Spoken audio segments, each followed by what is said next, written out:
겨울이었습니다. 마을 사람들이 관아 창고 앞에 모여들었습니다. 굶주림에 지친 얼굴들이었습니다. 관원이 가마니를 나눠주기 시작했습니다. 한 가구당 한 말씩.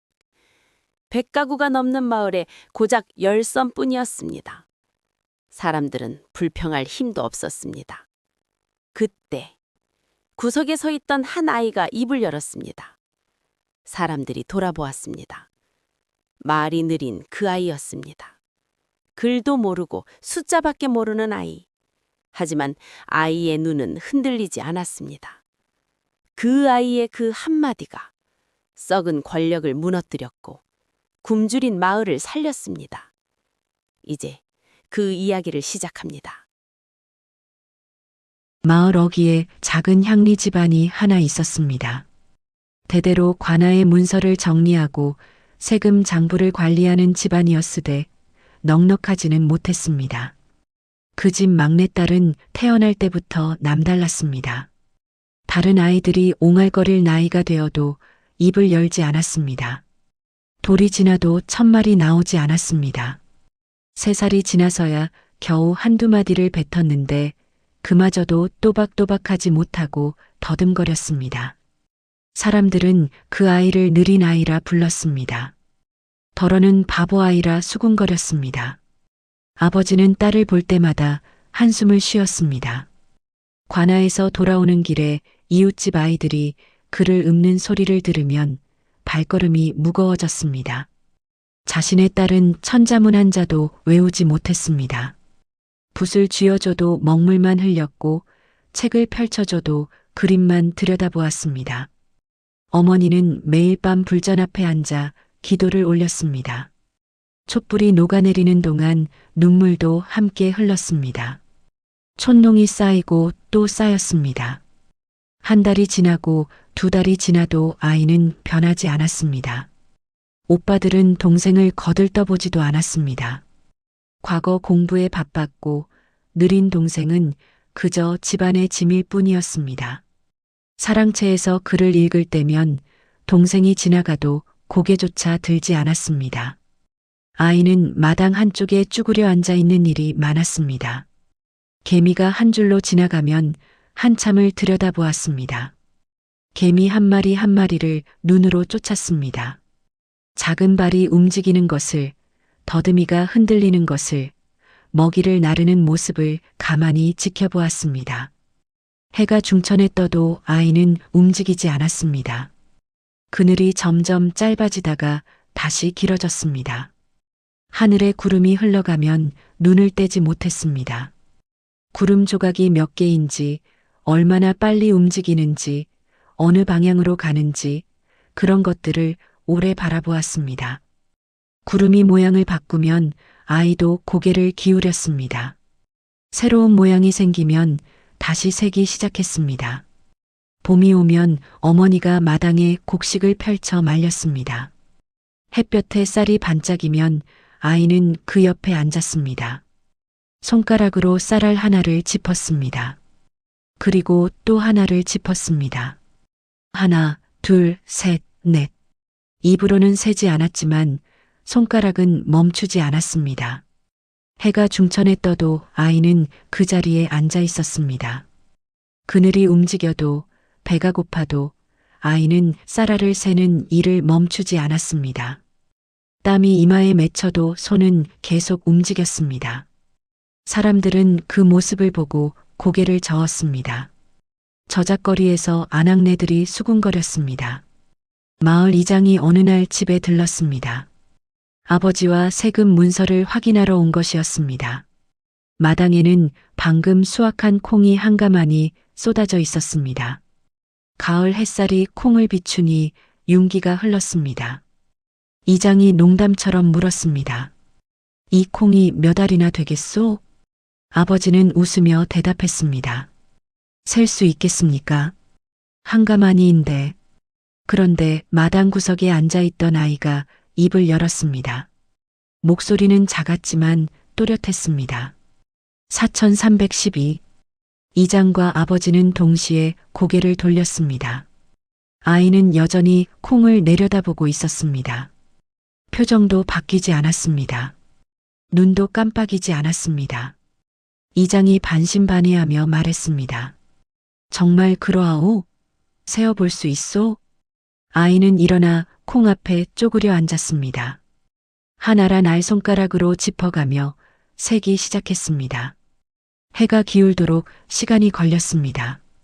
이장은 중간에 지쳐서 자리를 뜨려다가도 아이의 집중하는 모습에 이끌려 다시 앉았습니다. 아이의 손가락은 멈추지 않았습니다. 빠르지도 느리지도 않은 일정한 속도로 콩을 짚어나갔습니다. 땀이 이마에 맺혔지만 아이는 손을 멈추지 않았습니다. 마침내 아이가 손을 멈췄습니다. 고개를 들었습니다. 이장을 바라보았습니다. 정확히 4312알이라고 했습니다. 이장의 얼굴이 굳어졌습니다. 정확히 일치했습니다. 한 알의 오차도 없었습니다. 이장이 말했습니다. 정확하오. 정말로 4310알이요. 아버지는 입을 다물지 못했습니다. 이장은 한참을 아이를 바라보다가 고개를 저으며 자리를 떴습니다. 신기하다는 표정이었지만 동시에 꺼림칙하다는 기색도 역력했습니다. 귀신이 씌었든지 하늘이 내린 재주든지 그날 밤 어머니가 아이에게 물었습니다. 어찌 그리 정확히 아느냐? 아이는 대답하지 않았습니다. 말로 설명할 수 없었습니다. 그저 눈으로 보면 머릿속에서 숫자가 떠올랐습니다. 콩 한 줌을 보면 그 안에 몇 알이 있는지 보였습니다. 하늘의 별을 보면 몇 개인지 세어졌습니다. 장터에 가면 사람들의 수가 눈에 들어왔습니다. 그것이 아이의 방식이었습니다. 어머니는 한숨을 쉬며 아이의 머리를 쓰다듬었습니다. 그런 재주가 무슨 소용이냐? 글도 못 읽고 말도 어눌한데. 아이는 아무 말도 하지 않고 제 방으로 돌아갔습니다. 창밖을 내다보며 별을 세었습니다. 하나, 둘, 셋, 넷. 숫자는 아이를 배신하지 않았습니다. 사람들은 아이를 이해하지 못했지만 숫자는 언제나 정직했습니다. 계절이 바뀌었습니다.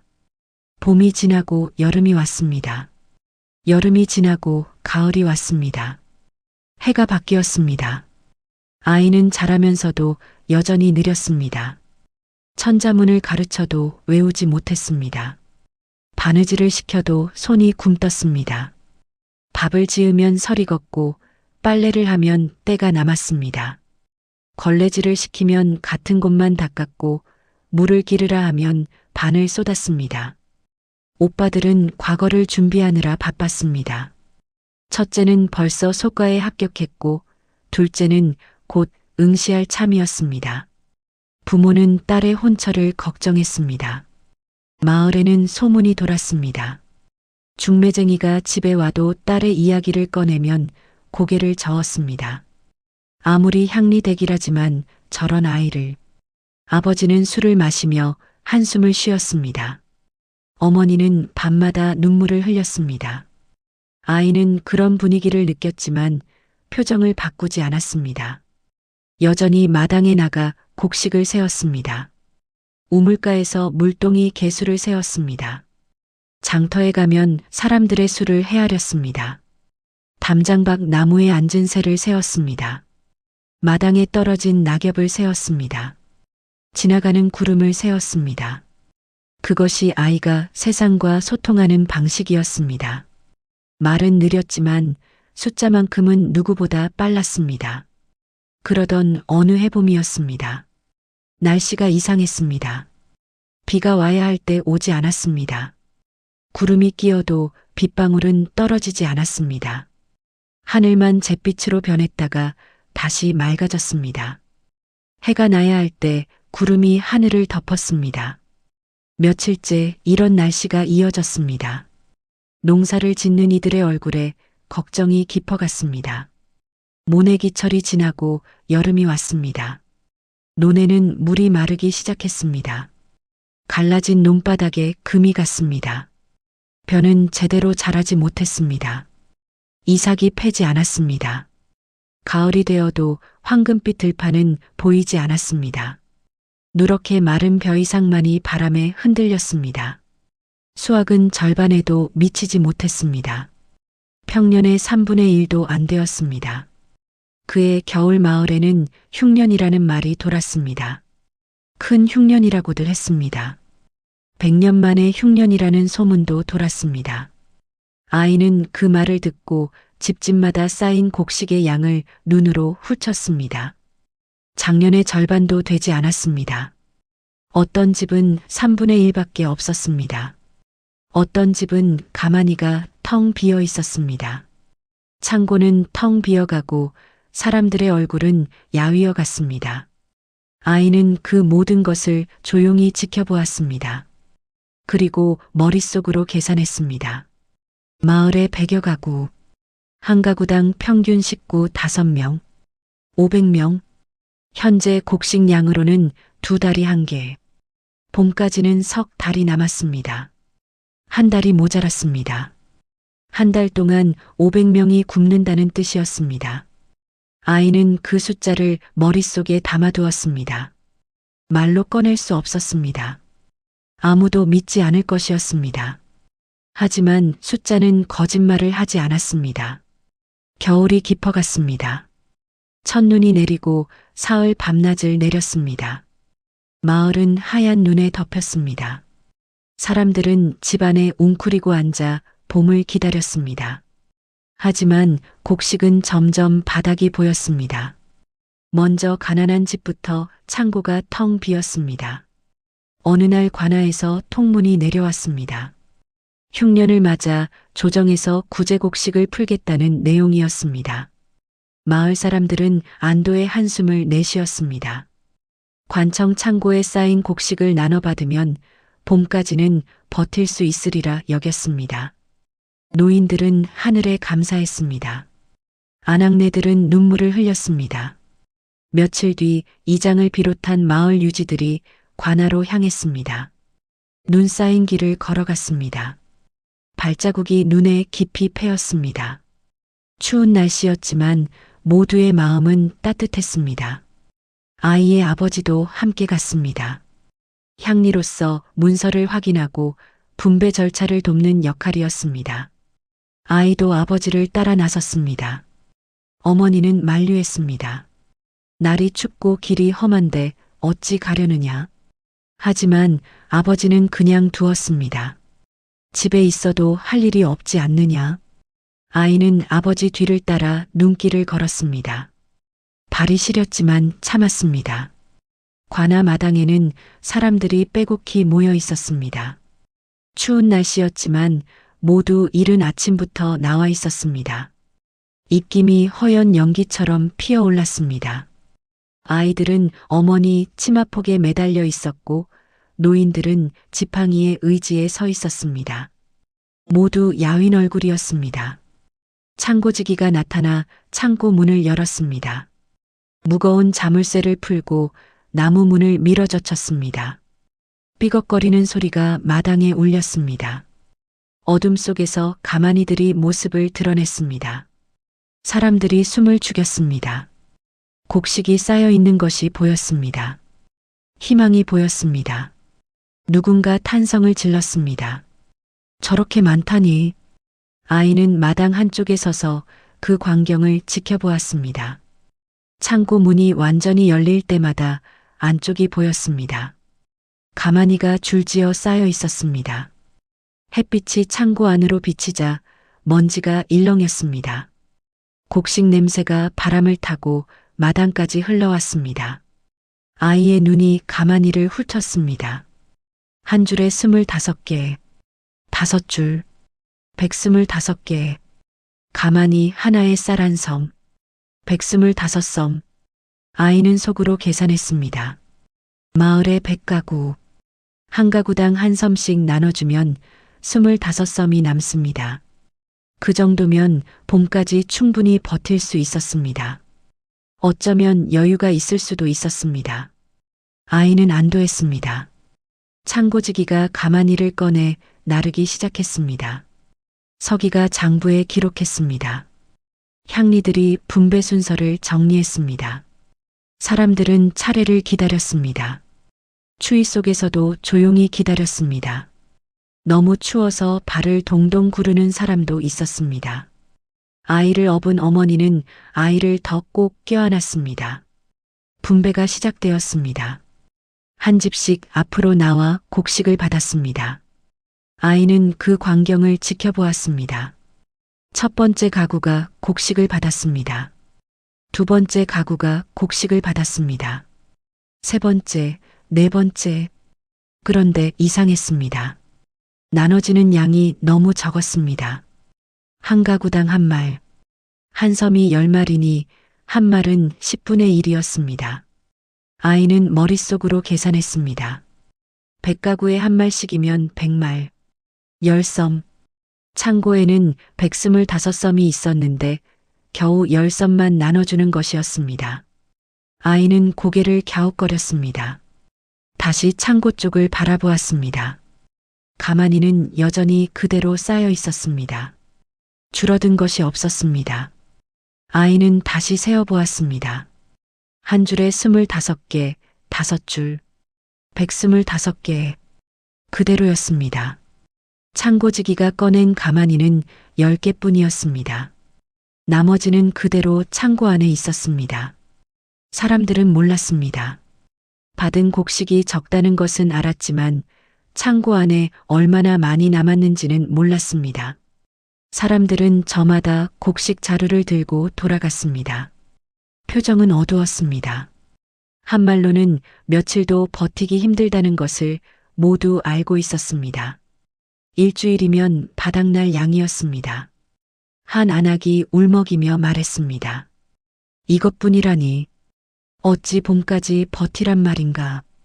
다른 사람이 한숨을 쉬며 대답했습니다. 조정에서 내린 것이니 어찌하겠소. 아껴 쓰는 수밖에. 아이의 아버지는 서류를 정리하며 창고지기에게 물었습니다. 오늘 나눠준 것이 전부입니까? 창고지기는 고개를 끄덕였습니다. 조정에서 내려온 것이 이것뿐이요. 더 이상은 없소. 아버지는 고개를 숙이고 돌아섰습니다. 아이는 아버지의 뒤를 따라 걸으면서도 창고 쪽을 계속 돌아보았습니다. 창고 문이 닫혔습니다. 자물쇠가 다시 채워졌습니다. 쇠사슬이 덜그럭거렸습니다. 하지만 아이의 머릿속에는 여전히 그 가마니들의 개수가 남아 있었습니다. 125, 나눠진 것은 10, 나머지 115는 어디로 간 것일까? 아이는 그 의문을 품은 채 집으로 돌아왔습니다. 눈길을 걸으며 계속 생각했습니다. 숫자는 틀리지 않았습니다. 분명 125섬이 있었습니다. 그런데 10섬만 나눠졌습니다. 그날 밤 집안 분위기는 무거웠습니다. 어머니가 받아온 쌀 한 말을 보며 한숨을 쉬었습니다. 이것으로 어찌 봄까지 버티란 말이냐. 아버지는 말없이 술만 마셨습니다. 오빠들도 침묵했습니다. 평소 같으면 글을 읽을 시간이었지만 오늘은 아무도 책을 펴지 않았습니다. 아이는 부엌 한쪽에 앉아 그 광경을 지켜보았습니다. 그리고 손가락으로 바닥에 숫자를 그렸습니다. 125, 10, 115. 사라진 곡식의 양이었습니다. 며칠이 지났습니다. 마을 사람들은 받은 곡식으로 연명했습니다. 하지만 곧 바닥이 보이기 시작했습니다. 일주일이 지나자 바닥이 드러났습니다. 아이의 집도 마찬가지였습니다. 하루 두 끼를 먹던 것이 하루 한 끼로 줄었습니다. 죽을 쑤어도 물이 더 많았습니다. 아이는 점점 야위어가는 가족들을 보며 창고의 가마니를 떠올렸습니다. 125섬. 그것을 제대로 나눴다면 사람들은 굶지 않아도 되었을 것입니다. 아이는 다시 관아로 향했습니다. 혼자서였습니다. 어머니는 몰랐고 아버지는 관청에 나가 있었습니다. 눈 쌓인 길을 걸어갔습니다. 발이 시렸지만 멈추지 않았습니다. 아이는 관아 마당 한쪽에 서서 창고를 바라보았습니다. 창고 문은 굳게 닫혀 있었습니다. 창고지기는 보이지 않았습니다. 아이는 한참을 그렇게 서 있다가 창고 뒤편으로 돌아갔습니다. 창고 뒷벽에는 작은 틈이 있었습니다. 나무 판자 사이로 벌어진 틈이었습니다. 세월이 지나며 나무가 갈라진 것이었습니다. 아이는 그 틈으로 안을 들여다보았습니다. 어둠 속에서 가마니들이 여전히 쌓여 있는 것이 보였습니다. 햇빛이 틈으로 들어가 가마니를 비쳤습니다. 아이는 눈을 가늘게 뜨고 개수를 세기 시작했습니다. 한 줄, 두 줄, 세 줄, 네 줄, 다섯 줄. 한참이 지나서야 고개를 끄덕였습니다. 115개. 분배 후에도 가마니의 개수는 거의 줄지 않았습니다. 10개만 줄었을 뿐이었습니다. 아이는 천천히 그 자리를 떠났습니다. 머릿속으로는 이미 계산이 끝나 있었습니다. 창고에 있던 곡식은 제대로 나눠지지 않았습니다. 그렇다면 사람들이 받은 곡식은 어디서 온 것일까? 창고의 것이 아니라면. 아이는 며칠 동안 관아 주변을 맴돌았습니다. 아무도 신경 쓰지 않았습니다. 느린 아이가 멍하니 서 있는 것쯤은 익숙한 풍경이었습니다. 그러던 어느 날 저녁이었습니다. 해가 기울 무렵 아이는 창고 근처에 있었습니다. 창고지기가 수레를 끌고 나오는 것이 보였습니다. 수레에는 가마니가 실려 있었습니다. 천으로 덮여 있었지만 모양으로 알 수 있었습니다. 아이는 멀찍이 뒤따라갔습니다. 발자국 소리를 죽였습니다. 눈 쌓인 길이라 소리가 나지 않았습니다. 창고지기는 마을 외곽의 한 저택으로 향했습니다. 그곳은 향리 중에서도 가장 높은 직책을 맡고 있는 이방의 집이었습니다. 큰 기와집이었습니다. 담장이 높았습니다. 대문에는 장식이 화려했습니다.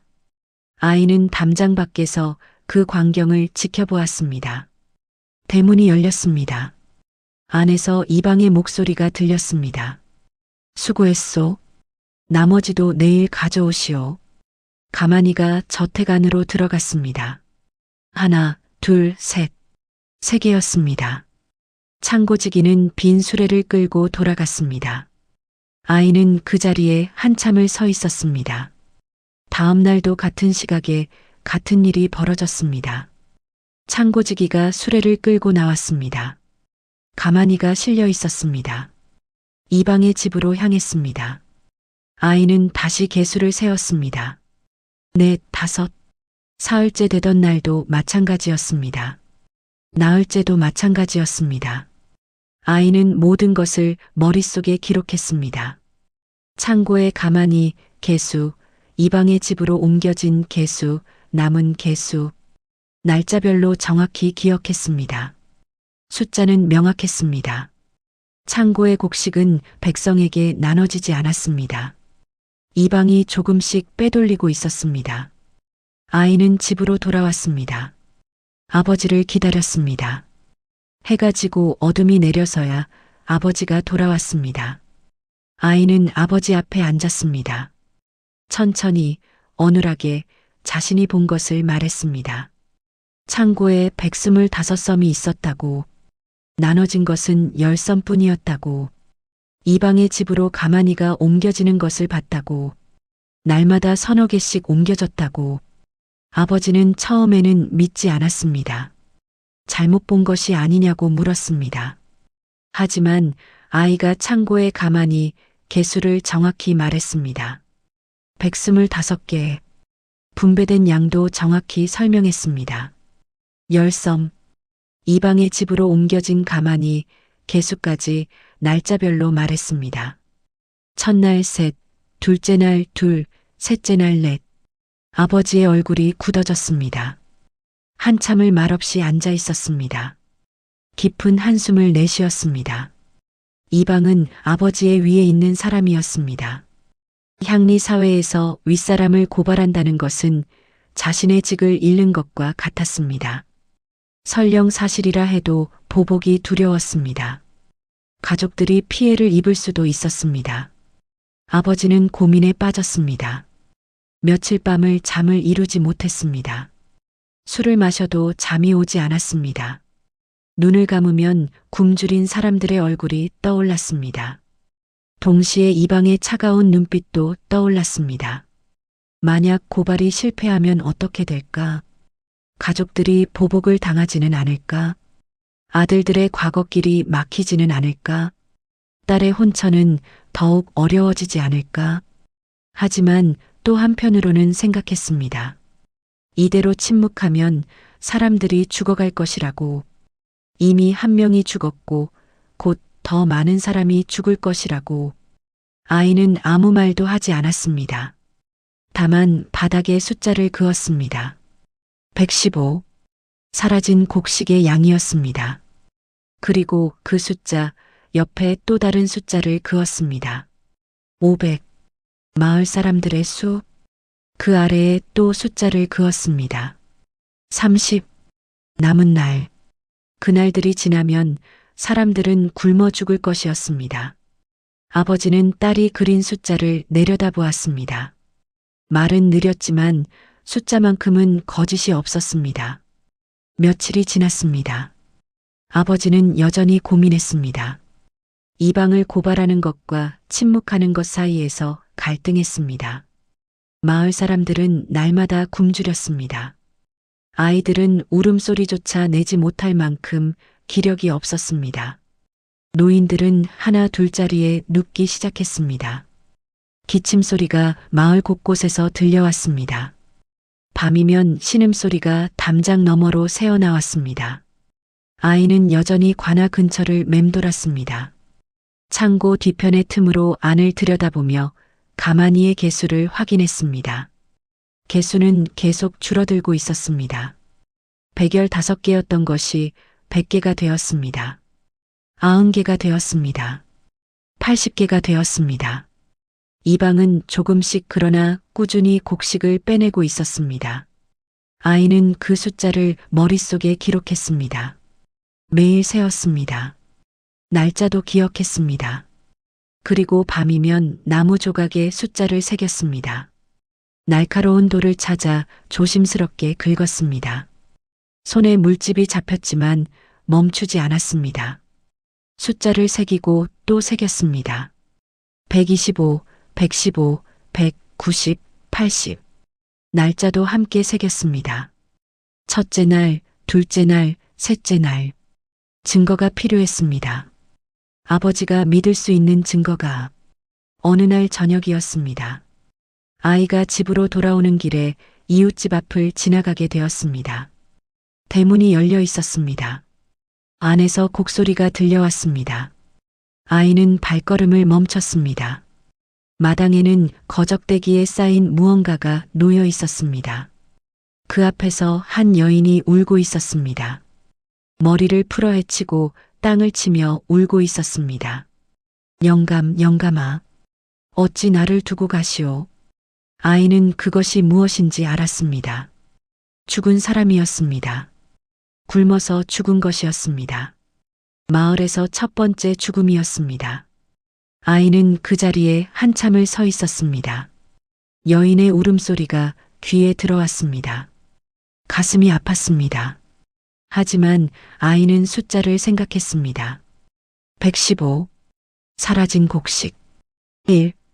죽은 사람. 이대로 가면 숫자는 계속 늘어날 것이었습니다. 2, 3, 4, 5. 아이는 천천히 집으로 돌아왔습니다. 그날 밤 아이는 아버지에게 다시 말했습니다. 사람이 죽었어요. 아버지는 고개를 들었습니다. 창고에 곡식이 있어요. 80섬. 그걸 나눠주면 사람들이 안 죽어요. 아버지의 눈에 눈물이 고였습니다. 알고 있다. 하지만 증거가 없지 않느냐? 아이는 품에서 무언가를 꺼냈습니다. 나무 조각이었습니다. 그 위에 빼곡히 숫자가 새겨져 있었습니다. 125, 115, 190, 80. 창고 가마니의 변화였습니다. 그리고 그 옆에는 날짜가 적혀 있었습니다. 아이는 글을 쓸 줄 몰랐습니다. 하지만 숫자는 새길 수 있었습니다. 날짜도 숫자로 새겼습니다. 아버지는 그 나무 조각을 받아들고 한참을 들여다보았습니다. 이것만으로는 부족하다.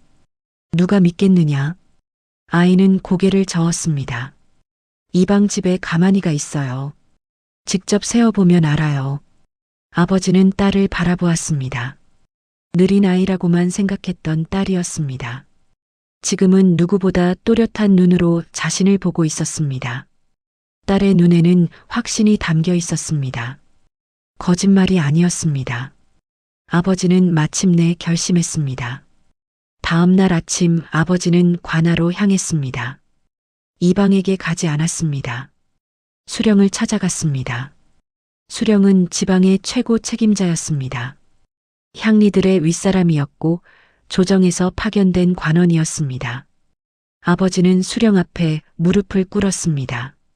구제곡식이 제대로 분배되지 않았다고 말했습니다. 수령의 눈썹이 올라갔습니다. 무슨 말이냐고 물었습니다. 아버지는 딸이 기록한 나무 조각을 내밀었습니다. 창고에는 125섬이 있었으나 백성에게는 10섬만 나눠졌다고 했습니다. 나머지는 이방이 빼돌렸다고 했습니다. 수령은 나무 조각을 받아들고 숫자를 훑쳤습니다. 이것이 증거냐고 누가 기록했느냐고 물었습니다. 아버지는 제 딸이라고 대답했습니다. 글도 모르는 계집아이가 쓴 것을 증거라 하느냐고 수령이 코웃음을 쳤습니다. 아버지는 고개를 숙였습니다. 딸은 글을 모르지만 숫자는 안다고 했습니다. 눈으로 본 것을 헤아리는 재주가 있다고 했습니다. 수령은 의심스럽다는 표정을 지었습니다. 한참을 나무 조각을 들여다보았습니다. 그리고 아버지를 내려다보았습니다. 아버지는 창고를 조사해 달라고 했습니다. 이방의 집도 살펴달라고 했습니다. 그러면 진실을 알 것이라고 했습니다. 수령은 한참을 아버지를 내려다보았습니다. 마침내 고개를 끄덕였습니다. 조사해 보겠다고 했습니다. 하나 만약 거짓이라면 죄를 감당해야 한다고 경고했습니다. 아버지는 고개를 조아렸습니다. 감당하겠다고 했습니다. 수령이 다시 물었습니다. 내 딸이 정말 그런 재주가 있느냐고. 아버지는 예, 한 번도 틀린 적이 없다고 대답했습니다. 수령은 잠시 생각하더니 직접 데려오라고 했습니다. 창고를 세게 하겠다고 했습니다. 아버지는 다시 고개를 조아렸습니다. 그날 오후 아이는 아버지를 따라 관아로 갔습니다. 수령 앞에 섰습니다. 수령은 아이를 보며 내가 창고에 곡식을 세웠느냐고 물었습니다. 아이는 고개를 끄덕였습니다. 수령이 말했습니다. 그렇다면 다시 세어보아라. 틀리면 너와 내 아비 모두 벌을 받을 것이다. 아이는 다시 고개를 끄덕였습니다. 두렵지 않았습니다. 숫자는 거짓말을 하지 않았으니까요. 그날 오후 수령의 명으로 창고 조사가 시작되었습니다. 창고지기는 황급히 문을 열었습니다. 손이 떨리고 있었습니다. 자물쇠를 푸는 손길이 자꾸만 빗나갔습니다. 관속들이 들어가 가만히를 세기 시작했습니다. 아이도 그 자리에 있었습니다. 수령이 허락한 것이었습니다. 내 딸이 정말 숫자를 헤아린다면 직접 세어보게 하라는 것이었습니다. 아이는 창고 안으로 들어갔습니다. 어둠 속에서 가마니들이 쌓여 있었습니다. 촛불이 흔들리며 그림자를 만들었습니다. 곡식 냄새가 코를 찔렀습니다. 오래된 나무 냄새와 흙 냄새가 섞여 있었습니다. 먼지가 공중에 떠돌았습니다. 아이의 눈이 천천히 가마니를 훑쳤습니다. 한 줄, 두 줄, 세 줄, 네 줄. 손가락이 허공에서 움직였습니다. 입은 열지 않았지만 머릿속으로 세고 있었습니다. 한참이 지나서야 아이가 입을 열었습니다. 80섬. 관속들이 가마니를 직접 세기 시작했습니다. 한 개 한 개 옮기며 세었습니다. 장부에 기록했습니다. 첫 번째 줄을 세는 데만 1시경이 걸렸습니다. 25개였습니다. 두 번째 줄도 25개, 세 번째 줄, 네 번째 줄. 사람들은 밖에서 숨죽여 기다렸습니다. 해가 기울었습니다. 그림자가 길어졌습니다. 관속들은 땀을 닦으며 계속 세었습니다. 시간이 오래 걸렸습니다. 해가 기울 무렵 관속이 수령에게 보고했습니다. 정확히 80섬이라고 했습니다. 수령의 표정이 굳어졌습니다. 분명 125섬을 보냈다는 보고를 받았는데 80섬만 남았다는 것이었습니다. 수령은 이방을 불렀습니다. 이방은 태연한 얼굴로 나타났습니다. 여유로운 걸음이었습니다. 자신에게는 아무 문제가 없다는 듯한 태도였습니다. 수령이 물었습니다. 창고에 곡식이 80섬밖에 없다고, 나머지는 어디로 갔느냐고. 이방은 잠시 당황한 기색을 보였습니다. 하지만 곧 침착하게 대답했습니다. 분배할 때 사용했다고 했습니다. 수령이 따졌습니다. 분배는 10섬만 했다고, 나머지 35섬은 어디 갔느냐고. 이방은 말했습니다. 장부 작성에 오류가 있었던 것 같다고, 처음부터 80섬만 들어왔을 것이라고. 말끝이 흐려졌습니다. 자신도 거짓말인 줄 알고 있었습니다. 하지만 인정할 수 없었습니다. 인정하면 끝이었습니다. 수령은 이방의 눈을 똑바로 바라보았습니다. 이방은 눈을 피했습니다. 땀이 이마에 맺혔습니다. 수령은 이방을 노려보았습니다. 내 집을 조사하겠다. 이방의 얼굴이 굳어졌습니다. 그럴 권한이 있느냐고 항변했습니다. 수령이 말했습니다. 나는 수령이다. 백성을 굶게 한 자를 조사할 권한이 있다. 이방은 더 이상 말하지 못했습니다. 수령의 명으로 이방의 집이 수색되었습니다. 관속들이 대문을 열고 들어갔습니다. 이방의 가족들이 놀라 나왔습니다. 무슨 일이냐고 소리쳤습니다. 하지만 관속들은 멈추지 않았습니다. 곡간을 찾아 문을 열었습니다. 자물쇠를 부수고 들어갔습니다. 안에서 가마니가 쏟아져 나왔습니다. 하나, 둘, 셋, 넷. 관속들이 개수를 세었습니다. 가마니를 하나씩 마당으로 옮겼습니다. 쌓이고 또 쌓였습니다. 시간이 걸렸습니다. 해가 완전히 지고 횃불을 밝혀야 했습니다. 횃불빛에 가마니가 드러났습니다.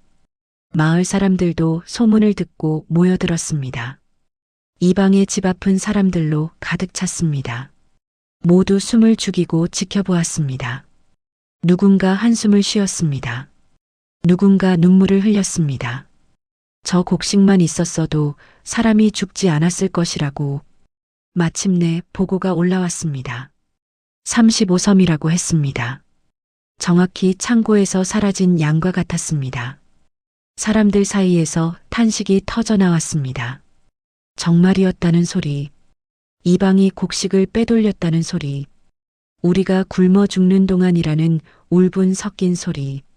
이방은 얼굴이 새하얗게 질렸습니다. 아무 말도 하지 못했습니다. 변명할 여지가 없었습니다.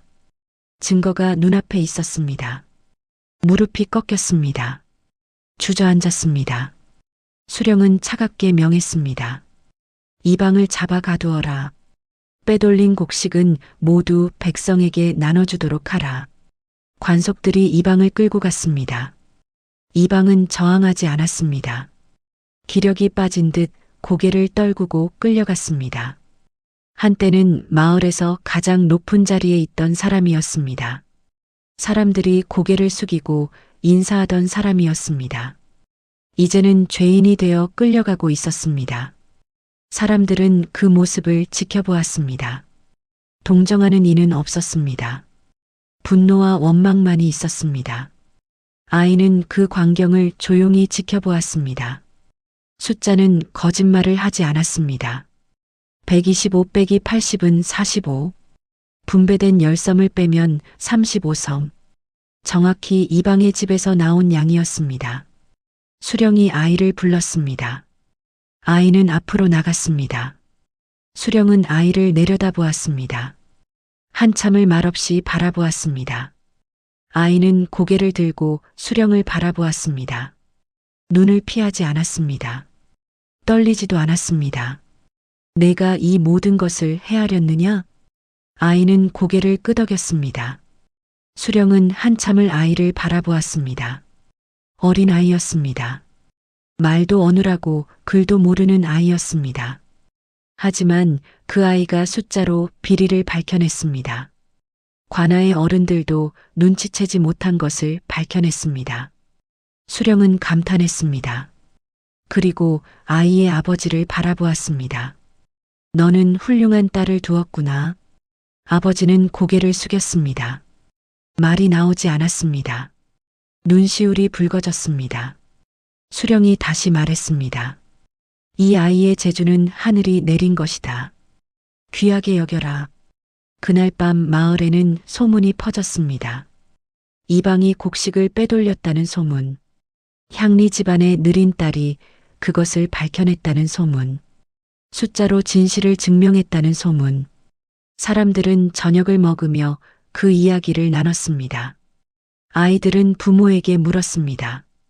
정말 숫자만으로 알아냈느냐고. 부모들은 고개를 끄덕이며 대답했습니다. 신기한 일이라고. 하늘이 내린 재주라고.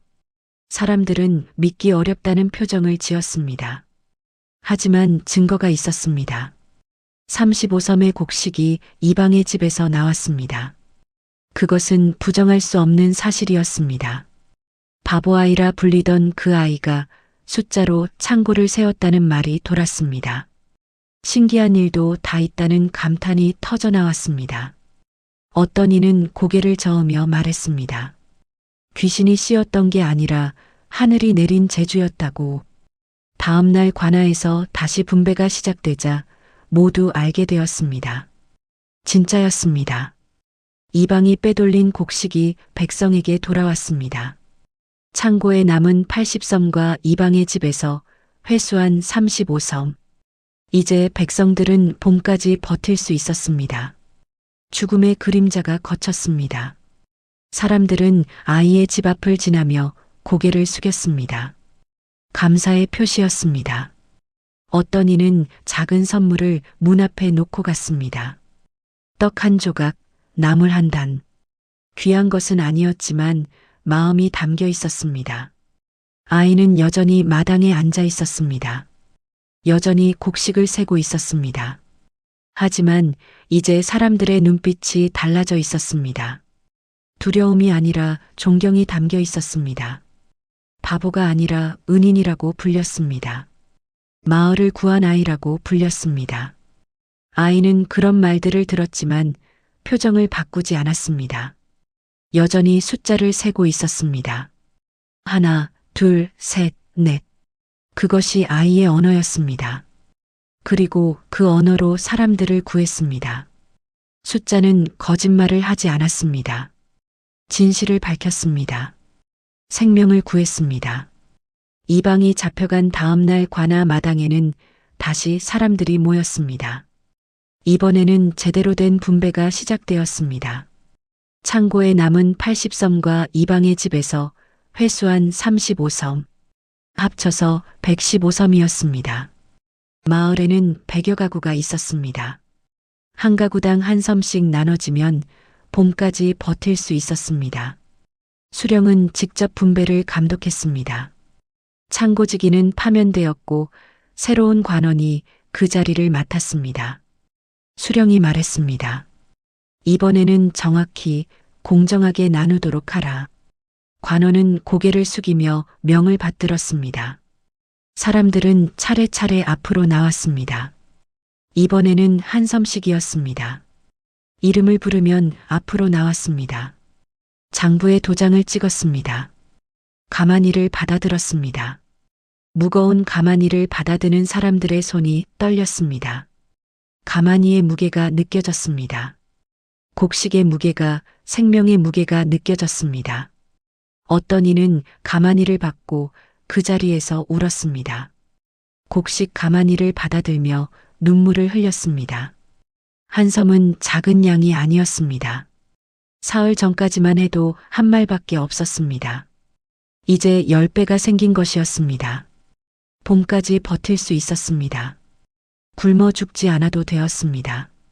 노인이 가마니를 받아들며 하늘을 향해 절했습니다. 고맙습니다. 살게 해주셔서 고맙습니다. 안악이 가마니를 품에 안고 울었습니다. 아이를 업은 어머니는 아이를 더 꼭 껴안았습니다. 살 수 있다고, 이제 살 수 있다고 속삭였습니다. 아이는 마당 한쪽에 서서 그 광경을 지켜보았습니다. 한 가구씩 지나갈 때마다 속으로 개수를 세웠습니다. 하나, 둘, 셋, 넷, 10, 20, 30, 50, 60, 70, 100.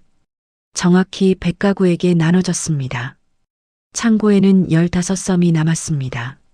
수령이 물었습니다. 남은 곡식은 어찌하면 좋겠느냐? 아이의 아버지가 대답했습니다. 혼자 사는 노인들과 아이들이 많은 집에 더 나눠주는 것이 좋을 듯합니다. 수령은 고개를 끄덕였습니다. 그리하라. 추가 분배가 시작되었습니다. 노인들에게 한 말씩 더 나눠졌습니다. 아이가 5 이상인 집에도 한 말씩 더 나눠졌습니다. 병든 사람이 있는 집에도 더 나눠졌습니다. 15섬이 모두 나눠졌습니다. 한 알도 남지 않았습니다. 분배가 끝나고 사람들은 저마다 곡식을 지고 돌아갔습니다. 마을에는 오랜만에 밝은 기운이 돌았습니다. 아이들이 다시 뛰어놀기 시작했습니다. 웃음소리가 들렸습니다.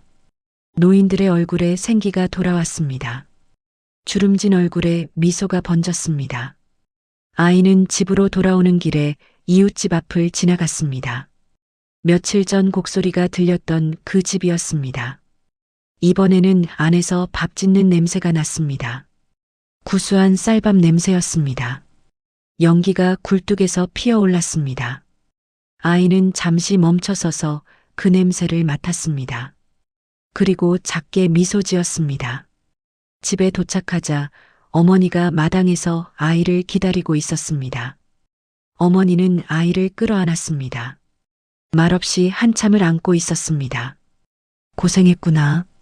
내가 아니었으면 우리 모두 굶어 죽었을 게다.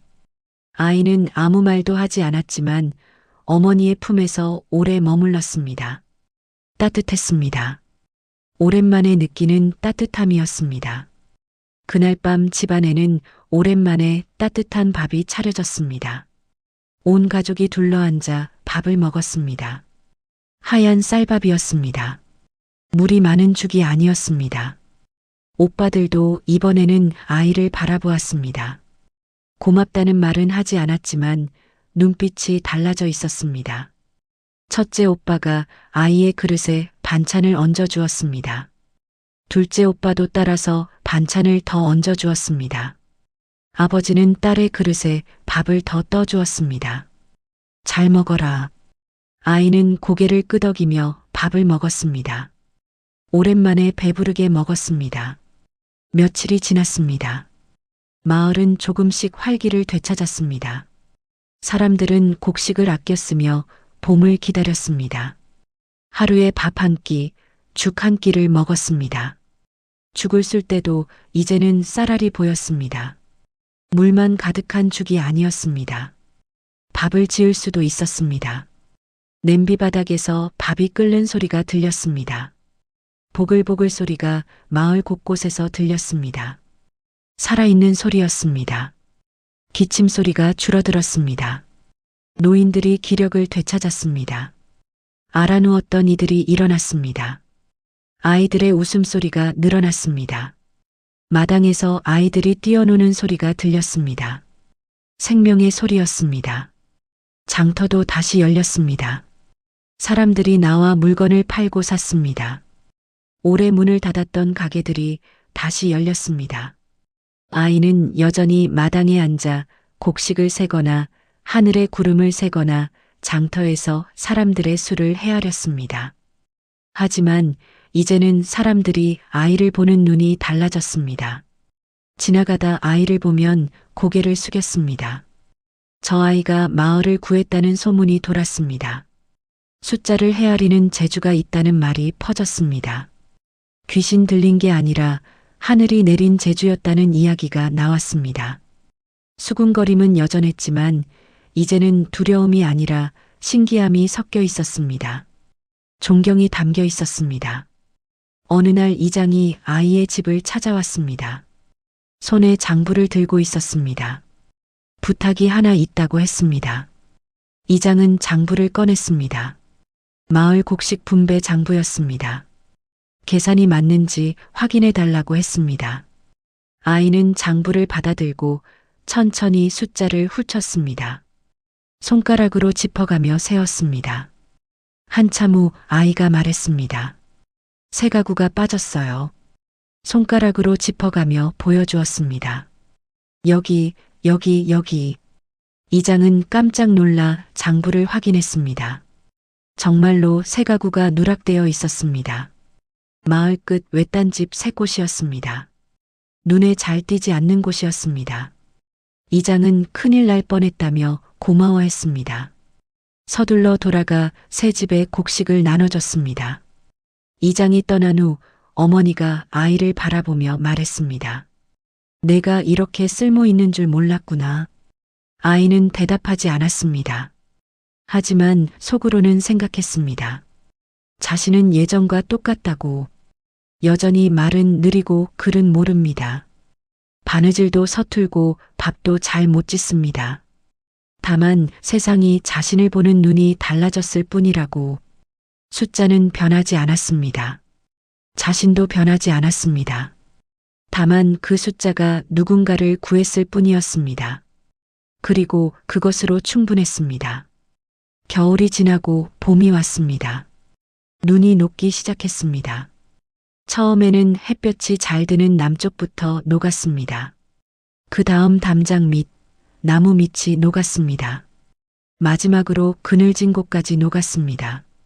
땅에서 물이 스며 나왔습니다. 검은 흙이 드러났습니다. 오랜만에 보는 흙이었습니다. 마을 사람들은 논밭을 갈고 씨를 뿌렸습니다. 올해는 풍년이 들기를 바라며 땅을 일궜습니다. 작년의 흉년을 기억하며 더욱 정성을 다했습니다. 눈이 녹고 새싹이 돋았습니다. 보리밭에 초록이 돋아났습니다. 매화가 피고 개나리가 피었습니다. 복숭아꽃도 피었습니다. 들판에 초록이 번졌습니다. 생명이 돌아왔습니다. 겨울을 이겨낸 생명이 돌아왔습니다. 아이는 여전히 마당에 앉아 새싹이 돋는 것을 세었습니다. 하나, 둘, 셋. 숫자는 여전히 아이의 언어였습니다. 그리고 그 숫자는 거짓말을 하지 않았습니다. 진실을 말했습니다. 생명을 구했습니다. 봄이 왔습니다. 봄이 깊어갈 무렵 아이의 이야기는 마을을 넘어 퍼져나갔습니다. 장터에서 주막에서 나루터에서 사람들이 그 이야기를 전했습니다. 곡식 창고의 비리를 밝힌 아이가 있다는 이야기, 숫자를 헤아리는 재주로 진실을 증명했다는 이야기, 소문은 꼬리를 물고 번져나갔습니다. 이웃 마을로, 그 너머 마을로, 강 건너 마을로 행상들이 이야기를 전했습니다. 나룻배를 타는 사람들이 이야기를 나눴습니다. 한 달이 지나자 소문은 멀리까지 도달했습니다. 어느 날 이웃 마을에 사는 선비가 혼담을 넣어왔습니다. 과거에 낙방한 후 서당을 열어 아이들을 가르치며 사는 사람이었습니다. 넉넉하지는 않았지만 학문에 깊이가 있고 인품이 바른 사람으로 소문났습니다. 아버지가 그 선비를 만나러 갔습니다. 걱정이 앞섰습니다. 딸의 흠을 알게 되면 혼담을 거두지 않을까? 하지만 선비는 이미 다 알고 있었습니다. 선비는 진실을 보는 눈을 가진 분을 아내로 맞이하고 싶다고 했습니다. 아버지는 딸이 글도 모르고 말도 어눌하다고 말했습니다. 선비가 대답했습니다. 세상에는 말 잘하고 글 잘 쓰는 사람은 많습니다. 하지만 진실을 보는 눈을 가진 사람은 드뭅니다. 선비는 잠시 말을 멈추었다가 이어갔습니다. 책은 가르칠 수 있지만 정직함은 가르칠 수 없다고. 정직한 숫자로 세상을 보는 분을 아내로 삼고 싶다고. 아버지는 선비의 눈을 바라보았습니다. 진심이 담겨 있었습니다. 욕심이 아니라 존경이었습니다. 아버지는 고개를 끄덕였습니다. 딸의 뜻을 물어보겠다고 했습니다. 집으로 돌아와 아이에게 혼담이 들어왔다고 말했습니다. 이웃마을 선비가 내를 아내로 맞이하고 싶다고. 아이는 한참을 생각했습니다.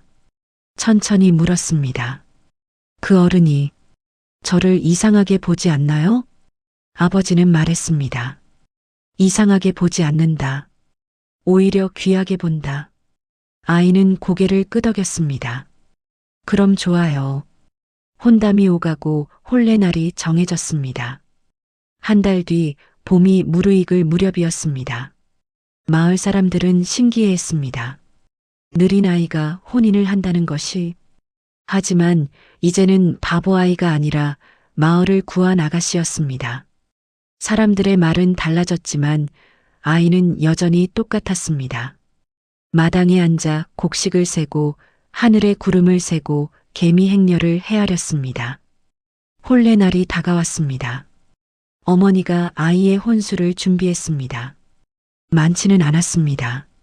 치마저고리 몇 벌, 이불 한 채, 작은 농 하나. 하지만 어머니는 정성을 다했습니다. 한 땀 한 땀 바느질하며 눈물을 흘렸습니다. 딸이 시집가는 것이 기쁘면서도 슬펐습니다. 혼례 전날 밤 어머니가 아이의 머리를 빗겨주며 말했습니다. 시집가서도 내 재주를 숨기지 마라. 그것이 내 언어니까. 아이는 고개를 끄덕였습니다. 혼례는 조촐하게 치러졌습니다. 봄볕이 따스한 날이었습니다. 복숭아꽃이 만발한 날이었습니다. 아이는 붉은 치마저고리를 입고 가마에 올랐습니다. 처음 입어보는 곱게 차린 옷이었습니다. 마을 사람들이 배웅했습니다. 많은 사람이 나왔습니다. 이장도 나왔고 아이들도 나왔고 노인들도 나왔습니다. 잘 가게나 아가씨. 내 덕분에 우리가 살았다네.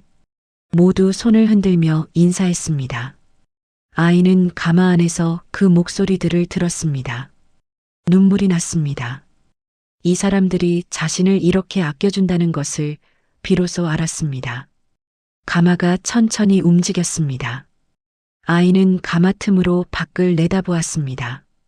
마을이 점점 멀어졌습니다. 자신이 자란 집이 작아졌습니다. 마당의 우물이 보이지 않게 되었습니다. 하지만 아이는 끝까지 마을을 바라보았습니다. 그리고 속으로 세었습니다. 배웅 나온 사람의 수를 57명이었습니다.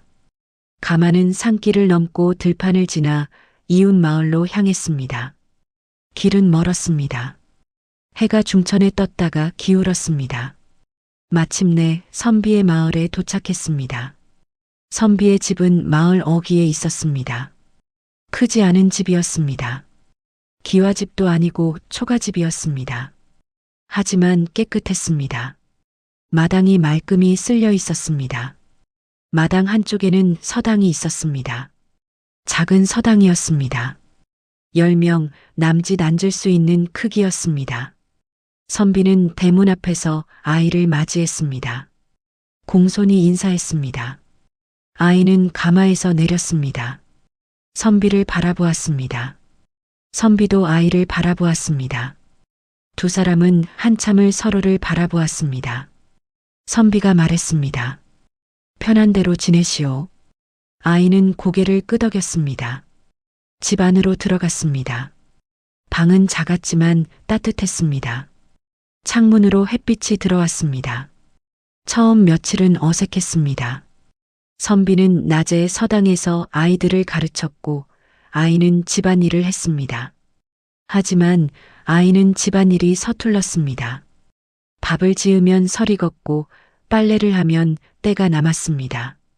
청소를 해도 구석이 더러웠습니다. 선비는 아무 말도 하지 않았습니다. 대신 함께 밥을 짓고 함께 빨래를 했습니다. 천천히 배우면 된다고 했습니다. 사람마다 잘하는 것이 다르니까. 아이는 그 말에 조금씩 마음을 열었습니다. 어느 날 선비가 아이에게 서당 운영비를 계산하는데 도와줄 수 있겠느냐고 부탁했습니다. 아이는 고개를 끄덕였습니다. 선비는 장부를 꺼냈습니다. 학생들이 낸 수업료, 서당 운영비, 남은 돈. 아이는 숫자를 훑었습니다. 계산이 틀렸다고 했습니다. 남은 돈이 실제보다 적게 적혀 있다고. 선비는 다시 계산해 보았습니다. 정말로 틀렸습니다. 고맙다고 했습니다.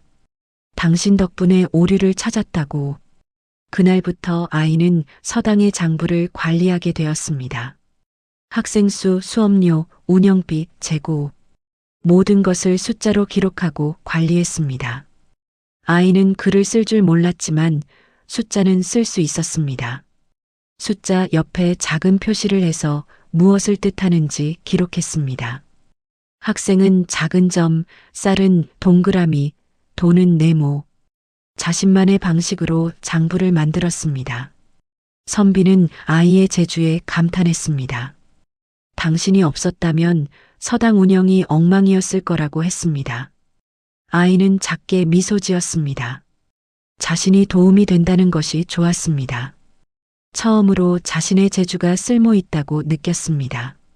시간이 흘렀습니다. 봄이 지나고 여름이 왔습니다. 여름이 지나고 가을이 왔습니다. 아이는 서당에서 아이들을 보며 지냈습니다.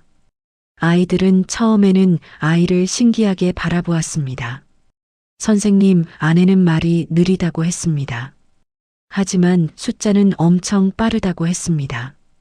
아이들은 가끔 아이에게 산수 문제를 물어보곤 했습니다. 아이는 한 번 보고 답을 말해 주었습니다. 아이들은 신기해하며 박수를 쳤습니다. 아이는 그런 아이들을 보며 미소 지었습니다. 어느 날 마을에 문제가 생겼습니다. 장터에서 곡식 거래를 하던 중 상인과 농부 사이에 다툼이 일어났습니다. 상인은 쌀 10섬을 팔았다고 했고 농부는 9섬만 받았다고 했습니다. 둘은 서로 우기며 싸웠습니다.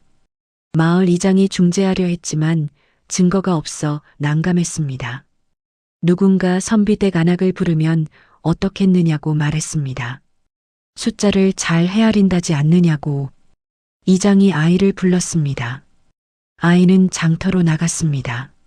상인의 수레와 농부의 창고를 살폈습니다. 천천히 말했습니다.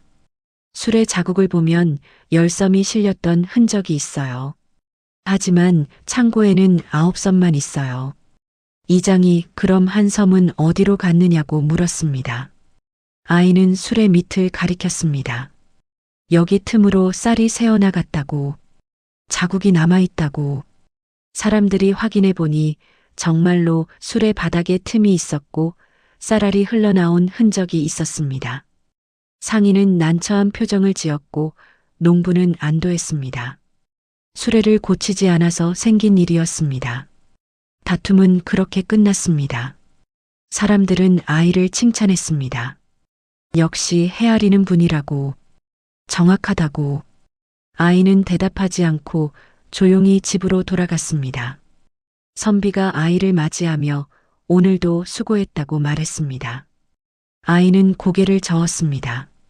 그냥 숫자가 보일 뿐이라고. 선비는 아이의 손을 잡았습니다. 그것이 당신의 재주라고 했습니다. 그 재주로 사람들을 돕는 것이 당신의 덕이라고. 아이는 선비의 눈을 바라보았습니다. 처음으로 누군가 자신을 있는 그대로 받아들여주는 사람이었습니다. 아이는 작게 미소 지었습니다. 계절이 바뀌었습니다. 가을이 깊어지고 겨울이 왔습니다. 겨울이 지나고 다시 봄이 왔습니다.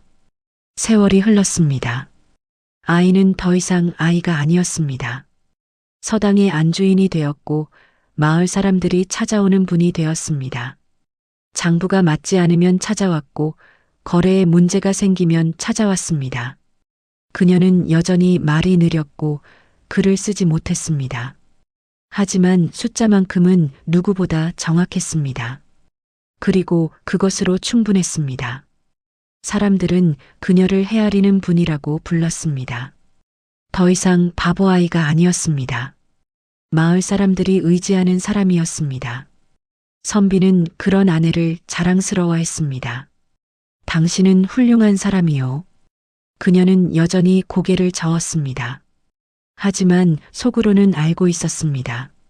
자신이 세상에 쓸모 있다는 것을, 자신의 언어로도 누군가를 도울 수 있다는 것을, 그것으로 충분했습니다. 세월이 흘렀습니다. 봄이 오고 여름이 가고 가을이 지나고 겨울이 왔습니다. 그 순환이 여러 번 반복되었습니다. 그녀는 서당의 안주인으로 살았습니다. 학생들을 돌보고 장부를 관리하고 마을 사람들을 도왔습니다. 선비는 여전히 아이들을 가르쳤습니다. 천자문을 가르치고 사서삼경을 가르쳤습니다. 서당은 작았지만 명성이 높아졌습니다. 정직하고 성실한 선비가 있는 곳이라고, 장부가 정확한 곳이라고, 학생들이 늘어났습니다. 10명이었던 것이 20명이 되었습니다. 서당을 넓혀야 했습니다. 그녀는 장부를 보며 계산했습니다. 서당을 넓히는 데 필요한 돈, 현재 있는 돈, 부족한 돈, 모두 정확히 계산했습니다. 선비는 그녀의 계산을 믿었습니다. 한 번도 틀린 적이 없었습니다. 서당이 넓어졌습니다. 학생들이 더 늘어났습니다. 어느 날 그녀의 옛 마을에서 소식이 왔습니다. 아버지가 편찮으시다는 소식이었습니다. 그녀는 남편과 함께 고향 마을로 향했습니다. 오랜만에 가는 길이었습니다. 산길을 넘고 들판을 지나 마을에 도착했습니다. 마을은 예전 그대로였습니다. 다만 사람들의 얼굴에 주름이 더 깊어졌을 뿐이었습니다. 아이들은 자라 어른이 되었습니다. 그때 굶주렸던 아이들이 이제는 자식을 키우고 있었습니다. 사람들은 그녀를 보고 반가워했습니다. 오랜만이라고 인사했습니다. 그새 더 의젓해졌다고 말했습니다. 그녀는 고개 숙여 인사했습니다. 아버지는 자리에 누워 계셨습니다. 병이 깊었습니다. 그녀가 방에 들어서자 아버지가 눈을 떴습니다. 왔느냐고 했습니다. 왔다고 대답했습니다. 아버지는 딸의 손을 잡았습니다. 오랜만에 느끼는 딸의 손이었습니다. 잘 살고 있느냐고 물었습니다. 그녀는 고개를 끄덕였습니다. 잘 살고 있다고 대답했습니다. 아버지는 잠시 숨을 고르다가 말을 이었습니다. 너를 바보라 여긴 것이 부끄럽다. 그녀는 눈물을 흘렸습니다. 아버지는 말했습니다. 너는 내 방식으로 세상을 읽었고 그것으로 사람들을 도왔다고. 그게 진짜 똑똑한 것이라고. 아버지는 눈을 감았습니다. 내 덕분에 아비가 부끄럽지 않게 살 수 있었다. 고맙다. 그 말을 마지막으로 아버지는 조용히 숨을 거두었습니다. 그녀는 아버지의 손을 잡고 한참을 울었습니다. 선비가 그녀의 어깨를 감쌌습니다. 장례는 조촐하게 치러졌습니다. 마을 사람들이 모두 모여 아버지를 배웅했습니다. 그녀는 상주로서 문상객들을 맞이했습니다. 사람들은 그녀를 보며 말했습니다. 덕분에 우리가 살았지. 그때 일을 잊을 수 없네. 그녀는 고개를 숙여 인사했습니다. 장례가 끝나고 그녀는 옛집 마당에 잠시 앉아 있었습니다. 어린 시절 곡식을 세던 그 자리였습니다. 남편이 옆에 앉았습니다. 괜찮으냐고 물었습니다. 괜찮다고 대답했습니다. 그녀는 하늘을 올려다보았습니다. 구름이 천천히 흘러가고 있었습니다. 예전에는 저 구름도 세곤 했다고 말했습니다. 남편이 지금은 어떠냐고 물었습니다. 지금도 세요. 하지만 이제는 그것만이 아니라는 걸 알아요. 남편은 그녀의 손을 잡았습니다. 당신은 충분히 훌륭하다고 말했습니다. 그녀는 작게 미소 지었습니다. 두 사람은 한참을 그렇게 앉아 있었습니다. 바람이 불어와 마당에 먼지를 날렸고 해는 천천히 기울었습니다. 그녀는 일어서서 집안을 둘러보았습니다. 모든 것이 예전 그대로였지만 동시에 많은 것이 달라져 있었습니다. 그녀는 천천히 집을 나섰습니다. 마을 어귀를 지나 옛날 관아가 있던 곳으로 향했습니다. 관아는 여전히 그 자리에 있었고 창고도 그대로였습니다. 그녀는 창고 앞에 서서 한참을 바라보았습니다. 그 안에 쌓였던 가마니들, 사라졌던 곡식들, 밝혀졌던 진실, 모든 것이 숫자로 시작되었습니다. 하지만 숫자만으로 끝나지 않았습니다. 그 너머에는 사람들의 삶이 있었고 굶주림이 있었고 구원이 있었습니다. 그녀는 천천히 돌아섰습니다. 남편이 멀리서 기다리고 있었습니다. 그녀는 남편에게로 걸어갔습니다. 두 사람은 나란히 서서 마을을 바라보았습니다. 해가 지고 어둠이 내렸습니다. 마을 곳곳에서 불빛이 하나 둘 켜졌습니다. 그녀는 그 불빛을 세었습니다.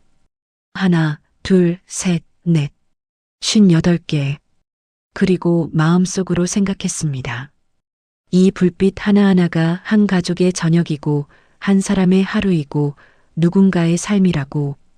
숫자는 단지 숫자가 아니었습니다. 그 안에는 이야기가 있었습니다. 그녀는 남편과 함께 마을을 떠났습니다. 돌아가는 길은 고요했습니다. 달빛이 길을 비추었고 바람이 옷깃을 스쳤습니다. 그녀는 남편의 손을 잡고 천천히 걸었습니다. 그리고 생각했습니다. 세상에는 여러 언어가 있다고. 말로 하는 언어, 글로 쓰는 언어, 그림으로 그리는 언어, 그리고 자신에게는 숫자로 읽는 언어가 있었습니다. 느리다고 이상하다고 쓸모없다고 여겨졌던 그 언어가 누군가의 삶을 구했고 진실을 밝혔고 세상과 소통했습니다. 그녀는 하늘을 올려다보았습니다. 별이 총총히 빛나고 있었습니다. 그녀는 속으로 별을 세기 시작했습니다. 하나, 둘, 셋. 끝까지 세지는 못할 것이었습니다. 하지만 그것은 중요하지 않았습니다. 세는 과정 자체가 그녀가 살아있다는 증거였으니까요. 그녀는 계속 걸었습니다. 남편과 함께, 숫자와 함께, 그리고 자신만의 언어와 함께 멀리 서당이 있는 마을이 보이기 시작했습니다. 불빛이 보였습니다. 집에서 남편이 켜놓은 불빛이었습니다. 그녀는 그 불빛을 보며 미소 지었습니다. 돌아갈 곳이 있다는 것, 기다려주는 사람이 있다는 것, 자신의 언어를 이해해주는 사람이 있다는 것, 그것으로 충분했습니다. 그녀는 집으로 돌아갔습니다. 마당에 들어서자 서당에서 등불이 켜져 있었습니다. 남편이 내일 가르칠 교재를 준비하고 있었습니다. 그녀는 조용히 방으로 들어가 앉았습니다. 창밖을 내다보았습니다. 밤하늘에 별이 빛나고 있었습니다. 그녀는 여전히 별을 세었습니다. 하나, 둘, 셋, 넷. 숫자는 여전히 그녀의 언어였습니다. 그리고 그 언어는 거짓말을 하지 않았습니다. 진실을 말했습니다. 생명을 구했습니다. 세상을 읽었습니다. 그녀는 눈을 감았습니다. 내일도 숫자를 셀 것입니다. 모레도 그 다음 날도 그것이 그녀의 방식이었습니다. 그리고 그것으로 충분했습니다.